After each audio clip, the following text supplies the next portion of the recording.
Tonight, dear adventurers, we return to a quieter world, a place where the noise of life softens into gentle echoes, and the promise of magic floats just beyond the edge of thought.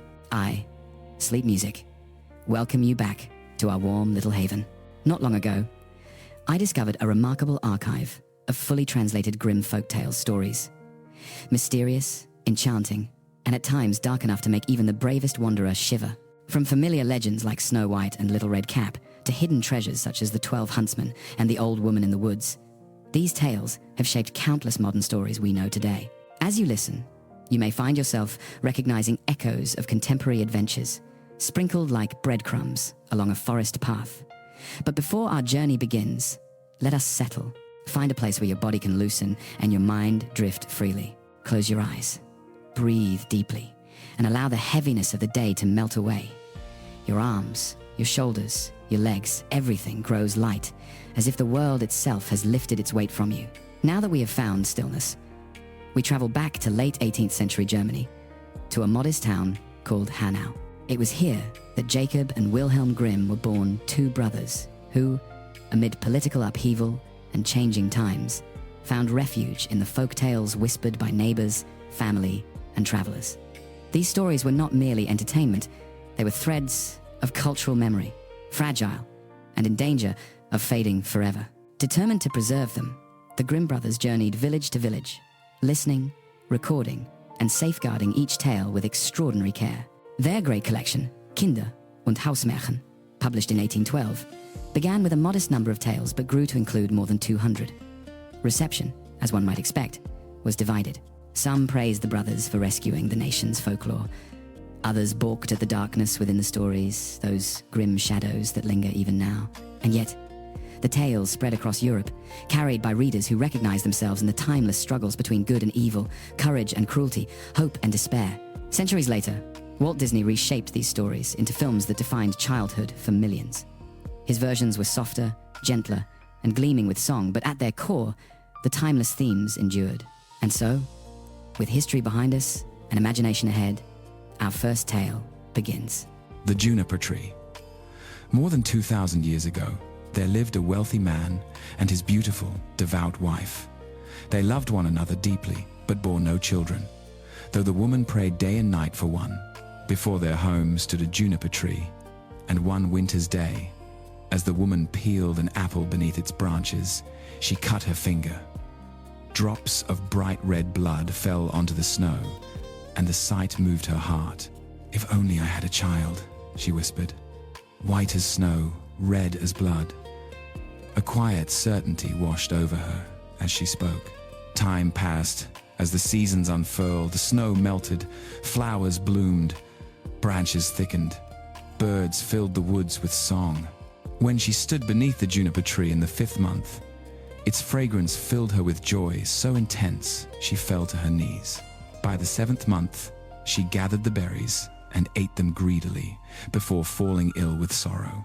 When the 8th month came, she called for her husband and said, "If I die, bury me beneath the juniper tree." In the 9th month, she bore a child, white as snow, red as blood, and died in her happiness. Her husband buried her under the beloved tree and wept bitterly. In time, he remarried and had a daughter with his new wife. But the first wife's child, the boy white as snow and red as blood, grew fairer by the day, and the stepmother's heart twisted with envy. Afraid the boy would overshadow her daughter and steal her inheritance, she allowed hatred to consume her. She pushed him, slapped him, tormented him without pause. One day her daughter asked for an apple, and the mother gave her one from a heavy-lidded chest of apples. But when the child asked whether her brother might have one as well, something wicked stirred inside the woman. She snatched the apple away and waited at the window until she saw the boy returning from school.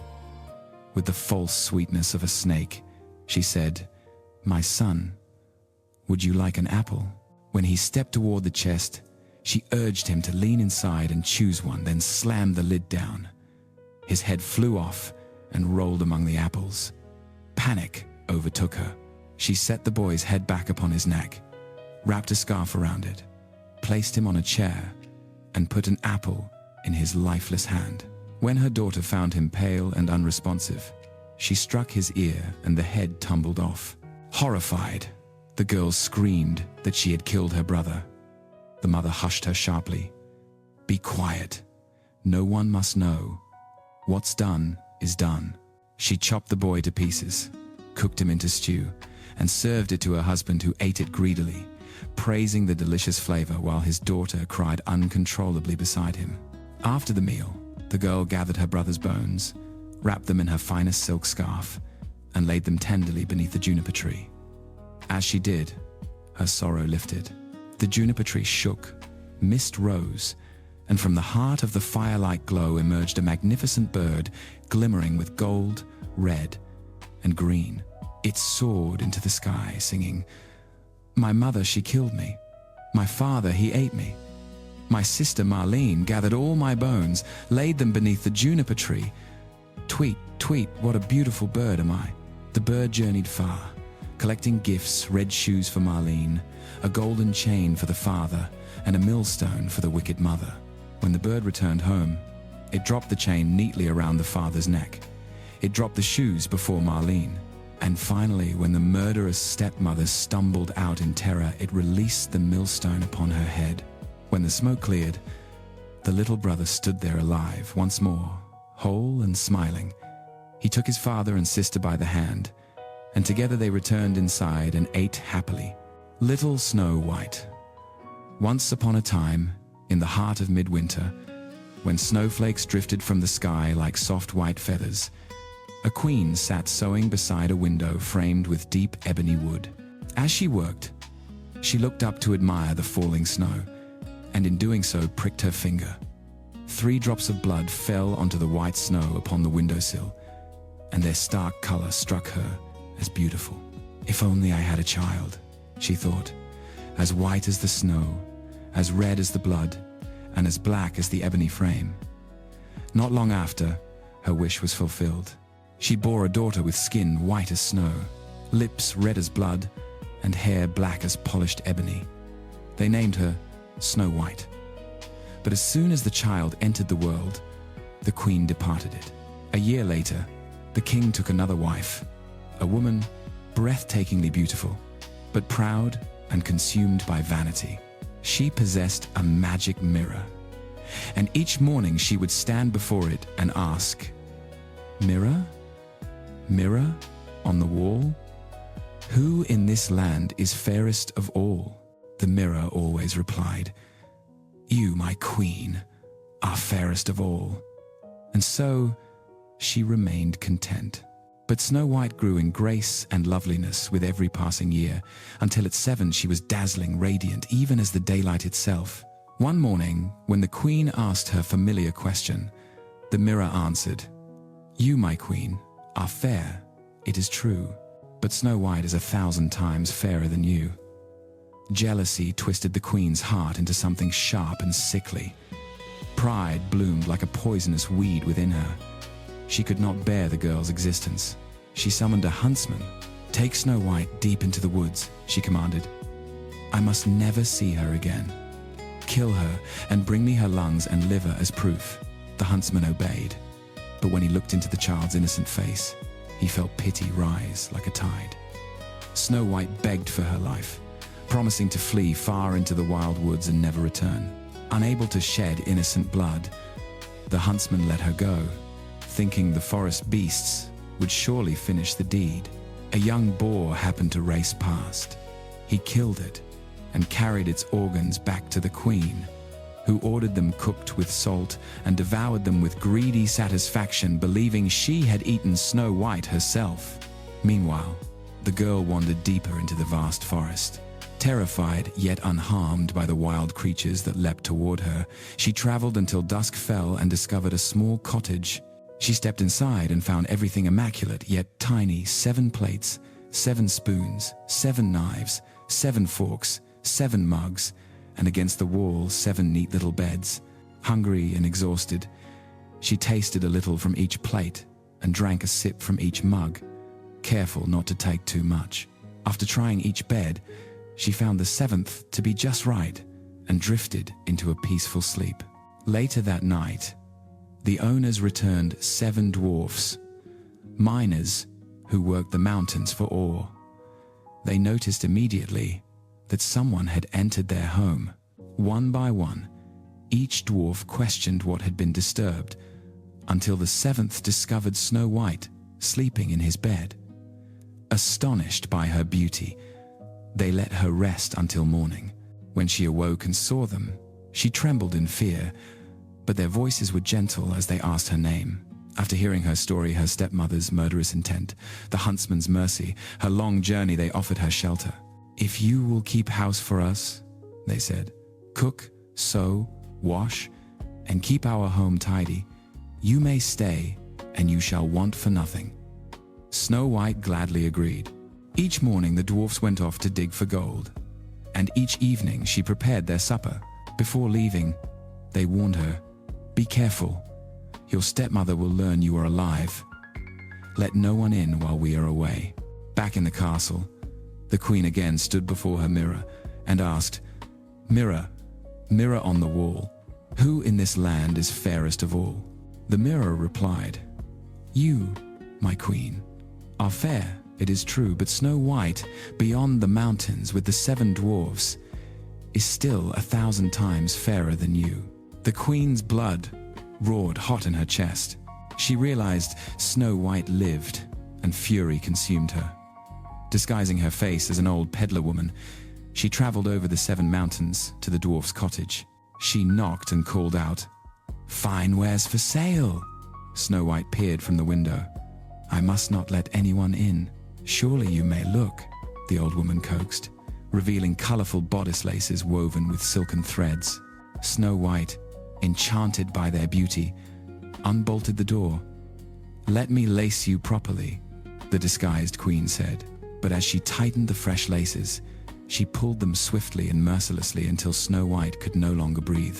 She collapsed at the queen's feet. "You were the fairest," the queen said coldly, then fled. When the dwarfs returned and found Snow White lifeless, they cut the laces and revived her.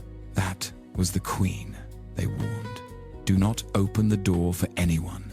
But the queen, upon returning home and consulting her mirror, heard the same dreadful answer. Enraged, she crafted a poisoned comb, disguised herself again, and visited Snow White. Deceived once more, the girl allowed the comb to touch her hair. Immediately she fell down senseless. The dwarfs discovered the comb and revived her again. A third time the mirror betrayed the queen's hopes. With witchcraft, she conjured a poisoned apple, red-cheeked and lovely. Only the red half carried death. Disguised as a peasant woman, she visited the cottage. Snow White refused all gifts. But when the woman sliced the apple and ate the harmless half herself, the girl's resistance crumbled. She bit into the red half and fell dead to the floor. The queen, triumphant, returned home, and at last the mirror proclaimed, "You, my queen, are fairest of all." The dwarfs mourned Snow White for 3 days, unable to bury her because she looked as fresh as a living being. They fashioned a glass coffin so her beauty could be seen and placed it atop a mountain. Animals came to grieve: an owl, a raven, and a dove. One day, a prince wandering the forest discovered the coffin. He read the golden inscription and felt his heart captured by her beauty. When the dwarfs refused to sell the coffin, he begged simply to take her with him.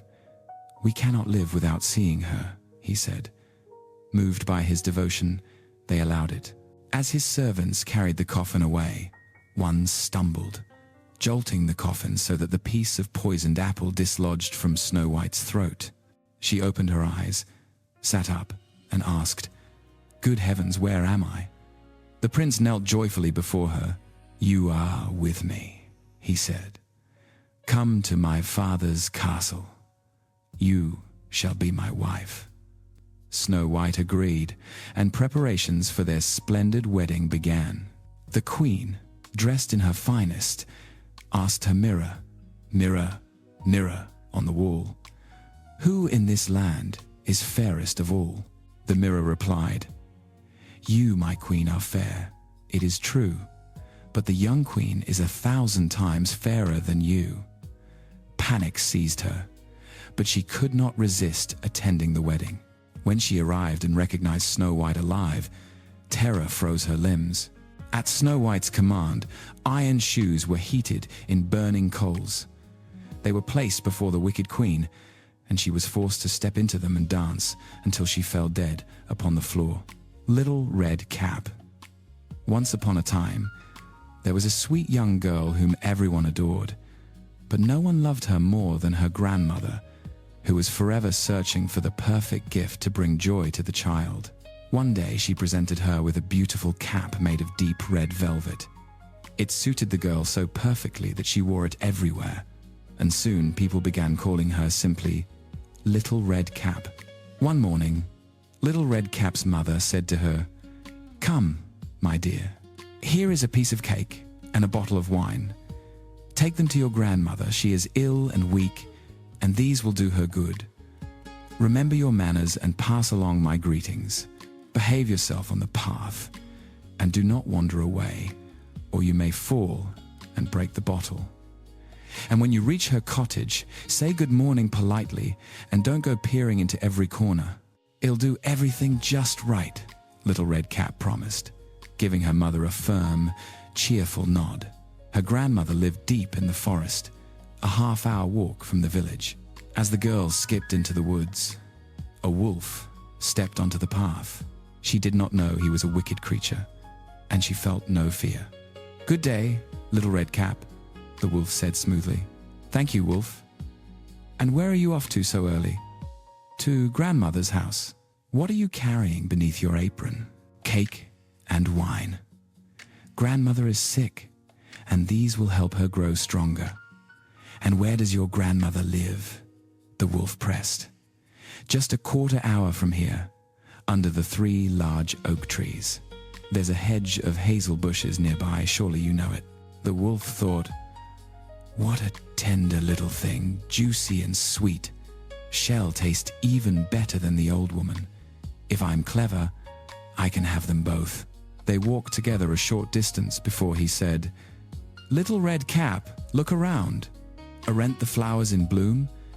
Why not gather a bouquet for your grandmother? The birds are singing beautifully. Why hurry along like you're on your way to school? The woods are lovely today." The child lifted her gaze and noticed the golden sunbeams flickering through leaves, the vibrant blossoms carpeting the forest floor. She thought, "If I bring grandmother fresh flowers, she will be so pleased, and it's still early. I'll have plenty of time."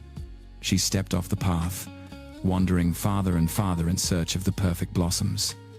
Meanwhile, the wolf ran directly to grandmother's cottage. He knocked lightly. "Who is it?" "Little Red Cap," the wolf answered sweetly. "I'm bringing cake and wine. Please open the door." "Press the latch," grandmother called. "I'm too weak to get up." The wolf lifted the latch and slipped inside. Without hesitation, he devoured the old woman whole. Then he dressed himself in her nightgown, placed her cap upon his head, climbed into bed, and pulled the curtains shut. Little Red Cap finally remembered her task and continued to the cottage, surprised to find the door standing open. Everything inside seemed oddly unfamiliar, and a strange uneasiness crept into her heart. "Oh dear," she whispered. "Why am I so afraid? I usually love being here." She called out, "Good morning," but no answer came. She approached the bed and drew back the curtains. Grandmother lay there, cap pulled low, and looking terribly peculiar. "Oh, grandmother," she said slowly, "what big ears you have. All the better to hear you with," said the wolf. "Oh, grandmother, what big ears you have. All the better to see you with. Oh, grandmother, what big hands you have. All the better to hold you with. Oh, grandmother, what a terribly big mouth you have. All the better to eat you with," roared the wolf. He sprang from the bed and swallowed poor Little Red Cap in a single gulp. Satisfied at last, he climbed back into bed, settled comfortably, and soon fell into a deep, thunderous sleep. A huntsman happened to pass by and heard the great snoring from within. "The old woman snores so loudly," he said. Something must be wrong. He entered the house and walked to the bedside, only to see the wolf stretched out before him. "So it's you, old sinner," he growled. "I've been hunting for you a long time." He raised his rifle, but then thought the wolf might have eaten the grandmother and she could yet be saved. Instead of shooting, he took a pair of scissors and gently slit open the wolf's belly. After a few cuts, he saw a flash of red fabric. A few more, and Little Red Cap leapt out crying. "Oh, I was so frightened. It was so dark inside the wolf." Then grandmother emerged too, weak and gasping but alive. Little Red Cap quickly gathered stones and filled the wolf's belly with them. When the wolf awoke and tried to flee, the stones were so heavy that he collapsed and died instantly. The huntsman took the wolf's pelt, the grandmother enjoyed her cake and wine, and Little Red Cap vowed, "As long as I live, I will never again leave the path when mother tells me not to." But the tale does not end there. One day, Little Red Cap carried baked goods to her grandmother once more. Another wolf approached her and tried to coax her from the path. This time she remained vigilant and went straight to the cottage, telling her grandmother everything. "If we hadn't been on the main road," she said, "he would have eaten me." "Come," said grandmother, "we shall lock the door and keep him out." Moments later, the wolf knocked. "Open the door, grandmother. It's Little Red Cap bringing you treats." They remained silent. The wolf circled the house, then climbed onto the roof, planning to wait until the child went home so he could devour her in the dark. But grandmother sensed his intentions. In front of the house stood a large stone trough. "Fetch a bucket, Little Red Cap," she said. "Yesterday I boiled sausages. Pour the broth into the trough." The child carried water again and again until the trough was full. The rich smell drifted upward, and the wolf's nose twitched. He stretched forward so far that he lost his footing, slipped from the roof, fell into the trough, and drowned. Little Red Cap returned home safely, and from that day forward, no wolf ever harmed her again. The 12 Huntsmen. There once lived a young prince who had pledged himself to a woman he loved dearly. They were inseparable, and whenever he sat beside her, his heart felt full and bright. But one day, news arrived that his father, the king, had fallen gravely ill and wished to see his son before he died. The prince turned to his beloved and said, "I must go to him now. Take this ring as a sign of my promise. When I return as king, I will come for you and bring you home." With that, he departed. When he reached the castle, he found his father already near death. The old king took his son's hand and said, "My dearest child, I wished only to see you once more before my end. Promise me that you will marry the woman I have chosen for you." Weighed down by sorrow and not thinking clearly, the prince replied, "Yes, father, your will shall be done." Moments later, the king closed his eyes and died. After the period of mourning had passed and the young prince had become king, he found himself bound by the promise he had made. He sent for the princess his father had named and soon became betrothed to her. But far away, his true beloved heard the news.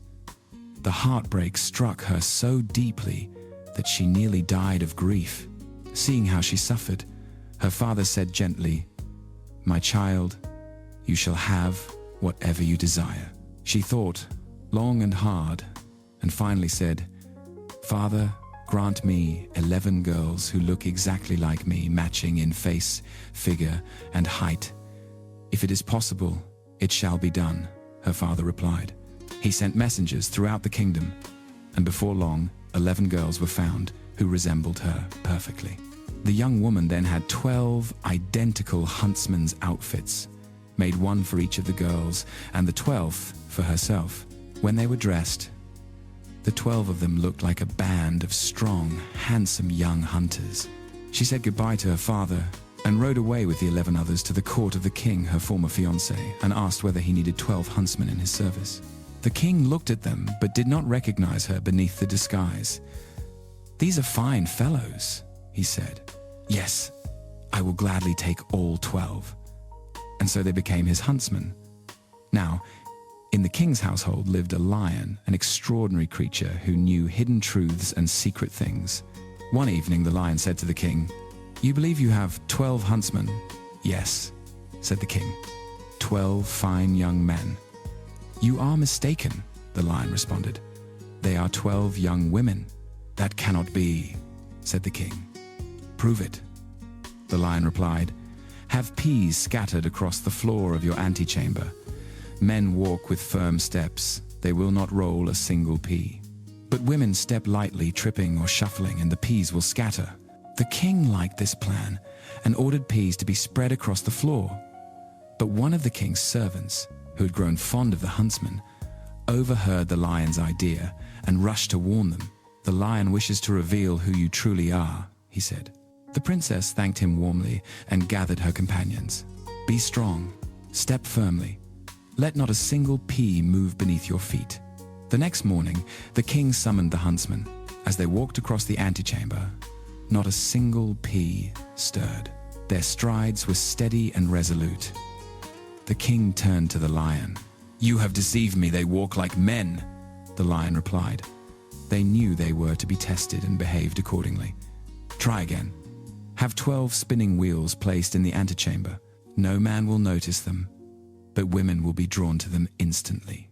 Once again, the servant warned the huntsman, and again, the princess told her companions, "Be strong. Do not look at the wheels." When they were summoned the next morning, they walked straight past the spinning wheels without a single glance. The king said to the lion, "You lied again, they are men." "They only acted strong because they knew the test," the lion insisted. But the king grew tired of testing and refused to listen further. The 12 huntsmen soon became his constant companions on hunts, and the longer they served him, the more the king valued them. But one day, while they were out in the forest, a messenger rode to the king with news. His bride, the princess chosen by his late father, was approaching the castle. The true bride, the disguised princess, heard this and was struck by such overwhelming sorrow that she fainted and collapsed to the ground. Alarmed, the king rushed to his favorite huntsman and knelt beside him. As he pulled off the huntsman's glove to help, he saw the ring, the very ring he had given his true beloved. Recognition flashed through him. Looking closely into the huntsman's face, he saw the woman he had once loved, the woman he had promised to marry. His heart surged with emotion. He kissed her and said softly, "You are mine, and I am yours. Nothing in the world can separate us." He immediately sent a message to the other bride, asking her to return to her own kingdom.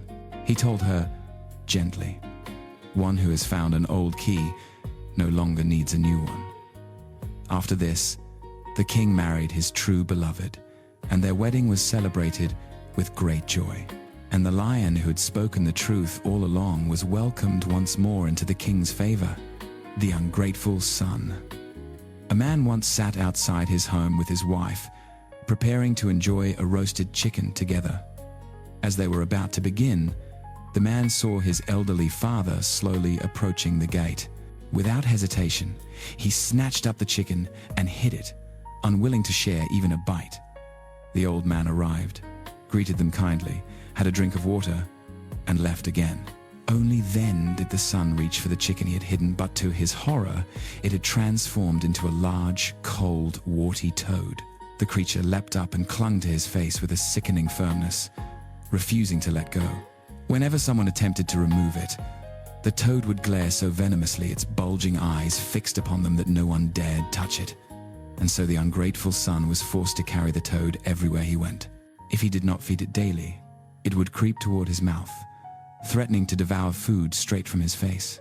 Thus he wandered the world without peace or rest, learning in the cruelest way how heavy the consequences of ingratitude could become, choosing a bride. There once was a young shepherd who wished very much to marry, but he found himself torn between 3 sisters, each as lovely, graceful, and kind as the others. He truly could not decide which one should become his wife. Puzzled, he turned to his mother for advice. "Invite all three," she told him, "and offer them cheese. Watch how each one slices it. That will tell you more than their faces ever could." The shepherd trusted her wisdom and did as she said. The first sister cut the cheese and ate it without removing the rind at all. The second sliced off the rind hastily and in doing so cut away a generous portion of perfectly good cheese, tossing both rind and cheese aside. But the third sister carefully removed only the rind, neither too much nor too little, wasting nothing.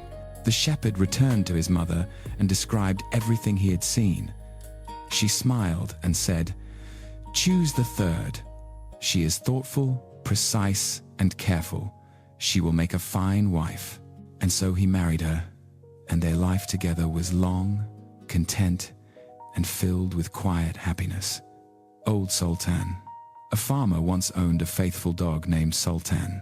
The dog had served the family well for many years, but he had grown old and had lost all his teeth, making him unable to grip or chase intruders as he once had. One day the farmer stood before the door with his wife and said, "Tomorrow I intend to shoot old Sultan. He is no longer of use." His wife, moved by compassion, replied, "He has served us faithfully for so long. Surely we can let him live out his days in peace." "You're not thinking clearly," the man insisted. "No thief fears him now. He may go, he has eaten enough for the work he once did." Old Sultan lay stretched out in the sun nearby and heard every word. His heart ached, for he knew his end was near. That evening he crept into the forest to visit his friend, the wolf, and told him of his misfortune. "Do not worry," said the wolf. "I have a plan," he explained. "Tomorrow morning your master and his wife will go to the meadow to make hay. They will take their small child with them, for no one will remain at home. While they work, they will lay the child behind a hedge in the shade. You lie near it, as if guarding it. I will come out of the woods and carry it off. You must chase me as swiftly as you can. I will drop the child, and you will return it to the parents. They will believe you have saved it, and they will value you more than ever." Old Sultan agreed, and the plan unfolded perfectly. When the farmer saw the wolf running off with his child, he cried out in terror. But when Old Sultan returned with the unharmed child, the man praised him with tears of relief. "Not a hair on your head shall be harmed," he said. "From now on you shall eat bread as long as you live. Go home, wife, prepare him bread soup, soft enough to swallow, and bring my own pillow for him to lie on." Old Sultan was overjoyed. Soon afterward the wolf visited him again. "Kinsman," said the wolf, "now that I have helped you, you must overlook it when I slip into your master's pen to take one of his fat sheep." But Sultan shook his head. "I must remain true to my master. I cannot agree to that." The wolf thought this was a jest. But when he crept into the barn that night, the farmer, forewarned by Sultan, was waiting and struck the wolf fiercely with a flail. The wolf barely escaped and cried out angrily, "Just you wait. You'll regret this." The next morning he sent the boar to challenge Sultan to a fight in the forest. Sultan searched for someone to stand as his second, but could find only a three-legged cat. As they made their way to the clearing, the poor cat limped along with its tail held stiffly in pain. The wolf and the boar already waited. But seeing the cat's raised tail, they mistakenly believed Sultan's companion carried a sword. And when the cat hopped on three legs, they thought it was picking up stones to hurl at them. Fear seized them. The boar scrambled into the underbrush. The wolf climbed a tree. Sultan and the cat arrived at the clearing and looked around in confusion. The boar had failed to hide completely. His ears stuck out from beneath the leaves. The cat spotted them and, thinking they were a mouse, sprang forward and bit down hard. The boar squealed. "You traitor!" he shouted. "It's the wolf in the tree who is to blame." Sultan looked up and saw the wolf crouched among the branches, ashamed of his cowardice. But when he climbed down, the wolf apologized, and peace was restored between the two old friends. The traveling musicians, once a donkey, had served faithfully in a mill for many long years. But as time pressed on, his strength began to fade. He could no longer turn the heavy millstone the way he once had. Seeing that the donkey's usefulness was coming to an end, his master began to consider getting rid of him. Sensing the change in his master's heart and realizing he would soon be cast aside, the donkey ran away. He headed toward the town of Bremen, thinking, "If I must earn my bread another way, I shall become a town musician." Not far along the road, he met a dog lying panting on the ground as though exhausted from running. "Why are you panting so hard, old fellow?" asked the donkey. "Oh," said the dog, "because I am old and weak.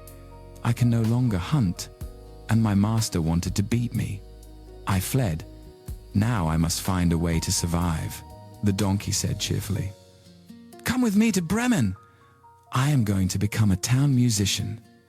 You can join me, your barking will make splendid music." The dog agreed happily and went along. Before long, they came upon a cat sitting by the roadside, looking as miserable as could be. "What has happened to you, old Whiskers?" asked the donkey. "How am I supposed to be happy?" The cat sighed. "I have grown old, and my teeth are dull. I prefer to sit by the fire and dream, but my mistress wants me to hunt mice again. She planned to drown me.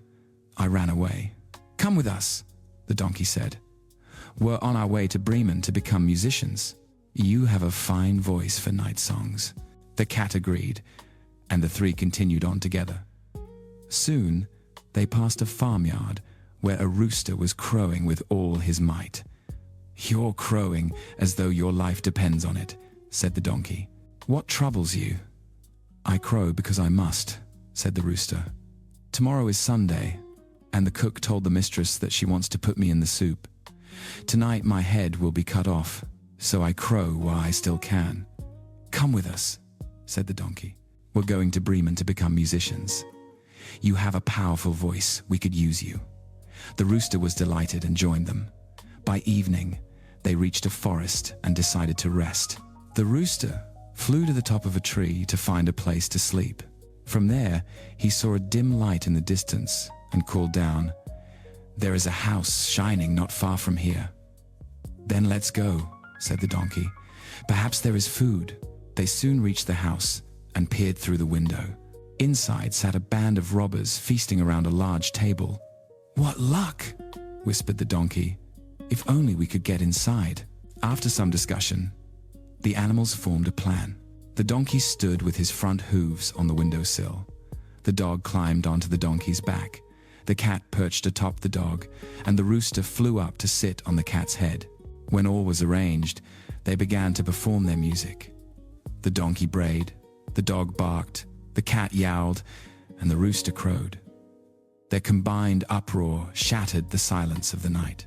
The robbers leapt from their seats in terror, believing witches or monsters had descended upon them. They fled into the dark forest, leaving their feast behind. The four companions rushed into the house and devoured the meal with great delight. When they were full, they settled down to sleep, each choosing a place that suited him.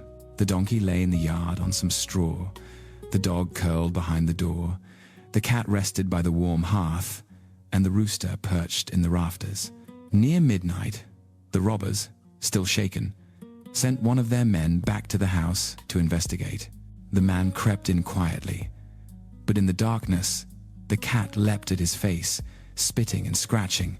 The dog bit his leg, the donkey kicked him with both hind feet, and the rooster crowed from above. "Cock-a-doodle-doo!" The robber fled in terror. He ran back to his companions, shouting, "There is a horrible witch inside!" She scratched my face with her claws. By the door stands a man with a knife who stabbed my leg. Outside, a giant creature struck me with a club, and above me, a judge screamed, "Bring the rogue here!" The robbers never returned to the house, and so the four friends, donkey, dog, cat, and rooster, decided they liked the place very much and stayed there for the rest of their days. None of them ever bothered to go to Bremen again, for they were already living a life far better than anything they had imagined.